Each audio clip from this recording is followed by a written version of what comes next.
ሀቅ ሁል ጊዜ ከውሸት ከቅጥፈት ጋር እኩል ሀብታም አትሆንም። ነጋዴም ብትሆን አትችልም። ባለስልጣንም ብትሆን አትችልም።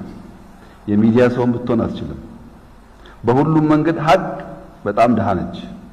የራሷ ዲግኒፋይድ ማንነት ቢኖራትም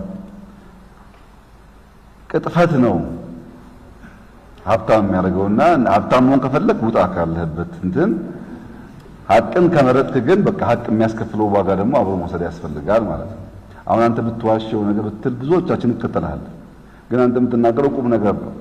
ትሰማለህ፣ ለምን እንደተነገረ ታያለህ፣ ኖት ትይዛለህ፣ ላይፍ ትተረጉማለህ። ኢትዮጵያዎች ንቁ እንዲህ እየተባላችሁ ነው ትላለህ። እና ይሄ ምርጫ የራስህ ነው። ሀቅ ከፈለጋችሁ ብዙ ፎሎወር ብዙ ገንዘብ አትጠብቁ። ራሱ ሀቅ ገንዘብ ስለሆነ ማለት ነው። ይሄ በየትኛውም የሥራ መስክ